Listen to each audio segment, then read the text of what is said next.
ಈಗಿನ ಕಾಲದ ಮಕ್ಕಳಿಗೆ ಏನಾಗಿದೆ ರೀ?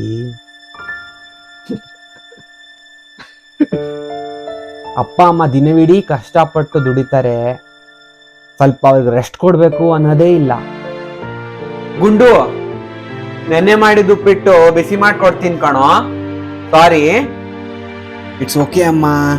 ಬ್ರೇಕ್ಫಾಸ್ಟ್ ಮಾಡಿಟ್ಟಿರ್ತಾರೆ, ಊಟ ಮಾಡಿಟ್ಟಿರ್ತಾರೆ, ಒಂಚೂರು ಹಾಕೊಂಡು ತಿನ್ನಕ್ಕಾಗಲ್ವಾ ಇವಕ್ಕೆ? ಅಮ್ಮ, ನೀರ್ ಖಾಲಿ ಆಗಿದೆ, ಸ್ವಲ್ಪ ಕೊಡ್ತೀಯಾ? 2 ವಾರದ ಹಿಂದೆ ಬಂದಿದಾರಲ್ಲ ಪಕ್ಕದ ಮನೆಗೆ ಕೋಕಿಲ ಅವರು, ಪಾಪ ತುಂಬಾ ಕಷ್ಟ ಪಡ್ತಾರ್ರಿ.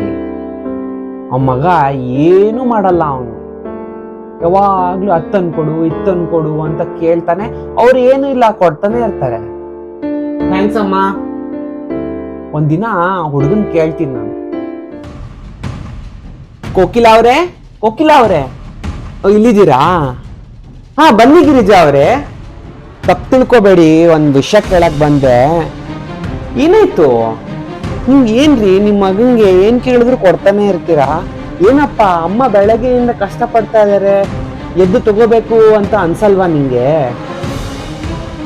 ಅಯ್ಯೋ ಗಿರಿಜಾ ಅವ್ರೆ, ಅದ್ ಹಾಗಲ್ಲ, ನೀವೇ ಹಾಳು ಮಾಡ್ತಾ ಇದ್ದೀರಾ ನೋಡಿ.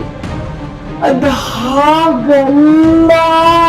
ಹಾಗಲ್ಲ ಅನ್ಬೇಡಿ ಕಣ್ರಿ. ಈಗಿನ ಮಕ್ಳಿಗೆ ಯಾರಿಗೂ ಸ್ವಂತ ಕಾಲ ಮೇಲೆ ನಿಂತ್ಕೊಳಕ್ ಬರೋದೇ ಇಲ್ಲ.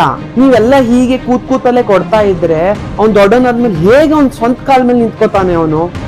ಏನಪ್ಪ, ಸ್ವಲ್ಪ ಅಮ್ಮಂಗ್ ಹೆಲ್ಪ್ ಮಾಡ್ಬೇಕು ಅಂತ ಅನ್ಸಲ್ವಾ?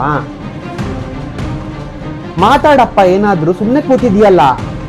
ನೀವ್ ಹೇಳದ್ ಕರೆಕ್ಟ್ ಆಂಟಿ. ಸ್ವಂತ ಕಾಲ ಮೇಲೆ ನಿಂತ್ಕೋಬೇಕಪ್ಪ ನೀನು. ನಾನು ಸ್ವಲ್ಪ ಟ್ರೈ ಮಾಡ್ಬೇಕು.